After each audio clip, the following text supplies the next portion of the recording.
ఓం మహాగణాధిపతయే నమః. ఓం గురుభ్యో నమః. ఓం శ్రీమాత్రే నమః. అరుణాం కరుణాతరంగితాక్షీం ధృతపాశాంకుశపుష్పబాణచాపాం అనిమాదిభిరావృతాం మయూకైః అహమిత్యేవ విభావయే భవానీం. శ్రీమాత్రే నమః. ప్రేక్షకులకి ఆ లలితాంబిక అమ్మవారి యొక్క అనుగ్రహం పరిపూర్ణంగా కలగాలని స్ఫూర్తిగా కోరుకుంటూ మనం ఈరోజు చాలామంది అడుగుతున్న ప్రశ్న ఏంటంటే, మాకు ముఖ్యంగా జాగ్రత్త చెప్పండి, 2026 సంవత్సరంలో ఎటువంటి విషయాలలో జాగ్రత్తగా ఉండాలి, ఈ ముఖ్యంగా ఇవి చెప్పండి. అదృష్టం ఎలాగో కలిసి వస్తుంది, బాగా కలిసి వచ్చేవి ఎలాగో వస్తాయి, మీరు చెప్పేశారు ఆల్రెడీ వేటి వల్ల కలిసి వస్తుందని. కాకపోతే మెయిన్గా జాగ్రత్త చెప్పండి అని అడుగుతున్నారు. అయితే ఇక్కడ ఒక్కొక్క రాశిని బట్టి, ఒక్కొక్క లగ్నాన్ని బట్టి పాపగ్రహాలు ఎలా ఉన్నాయి, శుభగ్రహాలు ఎలా ఉన్నాయి, దాని మీద శుభ ఫలితాలు జాగ్రత్తలు చెప్పడం జరుగుతుంది. అయితే ఈ యొక్క అంశాలని చెప్తుంది నేనైనప్పటికీ కూడా చెప్పిస్తుంది సాక్షాత్ లలిత అమ్మవారిగా భావిస్తూ ఒక్కొక్కటిగా మనం తెలుసుకుందాం. మిథునం వారి కనుక చూసుకున్నట్లయితే ఉన్న గ్రహస్థితిలో రాహువు 9వ స్థానంలో ఉన్నాడు, లగ్నంలో గురువు ఉన్నాడు. ఒక రకంగా చెప్పాలంటే లగ్నంలో ఉండేటువంటి గురువు వల్ల ఎటువంటి జాగ్రత్తలు తీసుకోవాలి అంటే, కాస్త పార్ట్నర్స్తోని లేదా ఏదైనా జాబ్ విషయంలో, ఇక్కడ ఏంటంటే గురువు ఉన్నప్పుడు, రాశిలో ఉన్నప్పుడు ఒక రకంగా చెప్పాలంటే పీస్ ఆఫ్ మైండ్ ఇస్తాడు, ఇవ్వడం కాదు. కానీ దీంతో పాటు ఈ గురువు ఈ మిథునం వారికి బాధకుడు కాబట్టి కెరియర్ రిలేటెడ్ విషయంలో కొంత స్ట్రెస్, జీవిత భాగస్వామి విషయంలో కొంత స్ట్రెస్, సామాజిక సంబంధించినటువంటి అంశాలలో కొంత స్ట్రెస్ అనేటువంటిది ఇస్తూ ఉంటాడు. అలాగే ఇక్కడ మరొక విషయం ఏంటంటే, ఇక్కడ గమనించినట్లయితే ఈ యొక్క కాంబినేషన్ ఏదైతే ఉందో పర్టికులర్గా గుర్తుపెట్టుకోండి. ఈ కాంబినేషన్ మీకు ఇచ్చేటువంటి రిజల్ట్స్లో మీరు అర్థం చేసుకోవాల్సింది, ఈ గురువు యొక్క ప్రభావం కేవలం సింగిల్గా గురువు ప్రభావంగా లేదు, శని యొక్క ప్రభావంతో గురువు యొక్క ప్రభావం ఉంది. కాబట్టి ఈ విషయంలో కొంత జాగ్రత్తగా ఉంటూ, అంటే కెరీర్ సంబంధించిన విషయాలు అవకాశాలు వస్తాయి, కొంత స్ట్రెస్ కూడా ఉంటుంది అనేటువంటి అర్థం చేసుకుంటూ, మీరు అంటే మీకు గైడ్ చేసేవాళ్ళు, మీ దగ్గరకు వచ్చేవాళ్ళు అంతా చక్కగా మీకు ఏదో మేలు చేస్తున్నట్టుగా వస్తూ మీ వెనకాతల గొయ్యిదోవే వాళ్ళు ఉంటారు. బికాజ్ ఆఫ్ చూడ్డానికి లగ్నంలో గురువు, కానీ అతను శని ప్రభావంతో, శని రాహు ప్రభావంతో డిస్పాజిటర్ సిస్టమ్ అంటారు. కాబట్టి ఆ రకంగా వస్తూ ఉంటుంది. కాబట్టి మీరు చేసే జాబ్ ఎక్కడైతే చేస్తుంటారో, మీ కెరీర్ ఎక్కడైతే చేస్తుంటారో అక్కడ మీతో మంచిగా ఉంటూ మిమ్మల్ని ఇబ్బంది పెట్టే వాళ్ళు తయారవుతుంటారు. జాగ్రత్తగా ఉండండి ఈ 2026 సంవత్సరంలో. సో మరి దానికి ఏంటంటే, కాలభైరవ అష్టకం, దుర్గాదేవి యొక్క అష్టకం చదువుకొని ఎటువంటి ఎవరు మిమ్మల్ని ఏం చేయలేరు. అలాగే ఈ కేతువు 3లో ఉన్నవాడు మంచిదే, అందులో ఎటువంటి సందేహం లేదు. పాపగ్రహాలు 3లో ఉంటే మంచిదే, పరాక్రమాన్ని ఇస్తాయి. కాకపోతే కమ్యూనికేట్ చేసేటప్పుడు కొంత జాగ్రత్తగా ఉండండి. నవంబర్ మాసం నుంచి ఎప్పుడైతే మీకు 2వ స్థానంలోకి వస్తాడో, నవంబర్ నుంచి ధనస్థానంలోకి వస్తున్నాడు కాబట్టి కేతువు, మీరు అక్కడి నుంచి ఏదైనా మనీ ఇవ్వడం తీసుకోవడం, మనీ మ్యాటర్స్ విషయాల్లో కొంత జాగ్రత్తగా ఉండండి. ఇక మీరు నిత్యము చేయవలసిన దేవతారాధన, లలితా సహస్రనామాలు చదవడం లేదా వినడం చేయండి, అనే విధాలా మీకు బాగుంటుంది.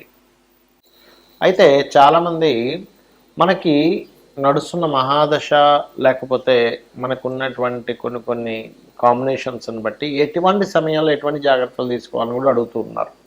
నేను ఒకటే చెప్తాను, మనకి జన్మజాతకం నుంచి లగ్నం నుంచి 12వ స్థానం వరకు 12 భావములు అంటారు వాటిని. అంటే ఒక్కొక్క భావమునకు ఒక్కొక్క విషయం ట్రిగర్ అవుతూ ఉంటుంది. అది నెగటివ్ ట్రిగర్ అవుతుందా, పాజిటివ్ ట్రిగర్ అవుతుందా అని ఎలా తెలుసుకోవాలి అంటే, ఫస్ట్ ఆఫ్ ఆల్ మనకి మహాదశ అంతర్దశ గుర్తుపెట్టుకోండి. ఈ మహాదశ అంతర్దశ ఏదైతే ఉందో ఇది శుభగ్రహాలైతే కొంచెం శుభంగా ఉంటుంది, పాపగ్రహాలు అయితే కొంచెం తీవ్రంగా ఉంటుంది. పాపగ్రహాలు అంటే ఏమిటి? రాహువు, కుజుడు, శని, కేతువు, నీచబడినటువంటి రవి, నీచబడినటువంటి ఏ గ్రహమైనా. శుభగ్రహాలు, సహజ శుభగ్రహాలు ఏంటి? ఇప్పుడు లగ్నానికి పాపల శుభులు ఉంటారు, సహజ పాప శుభగ్రహ ఫలితాలు ఇచ్చేవి ఉంటాయి. సహజంగా ఉండేటువంటి శుభగ్రహాలు అంటే శుక్రుడు, గురువు, బుధుడు, చంద్రుడు, వీళ్ళందరూ సహజంగా శుభగ్రహాలు. అయితే ఇక్కడ ఏంటంటే, మీరు న్యాచురల్గా అంటే ఆధిపత్య పాపి, సహజ పాపులు ఇద్దరు ఉంటారు. ఆధిపత్య పాపి అక్కడ శుభగ్రహమైన పాప ఫలితం ఇస్తుంది. ఇక్కడ ఏంటంటే, మీరు జన్మజాతకంలో మీ మహాదశ అంతర్దశల్లో అసలు మీకు కలిగేటువంటి ఫలితం ఏంటో తెలుసుకోండి.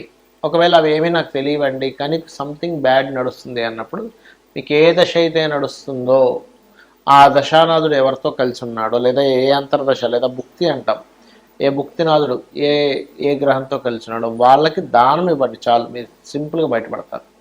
అలాగే మనకి నడుస్తున్న మహాదశను బట్టి ఇంట్లో ఉండే వాస్తు పరిస్థితులు కూడా ఒక్కోసారి ప్రభావం చూపిస్తుంటుంది. ఎలా అంటే ఇప్పుడు ఉదాహరణకి గురు మహాదశ కానీ కేతు మహాదశ కానీ నడుస్తుంది అనుకోండి, ఈశాన్యంలో ఇంట్లో ఈశాన్యంలో ఉండేటువంటి పెట్టే వస్తువుల వల్ల కూడా దాని ఫలితం పెరుగుతూ ఉంటుంది, అది శుభమైనా బ్యాడ్ అయినా కానీ.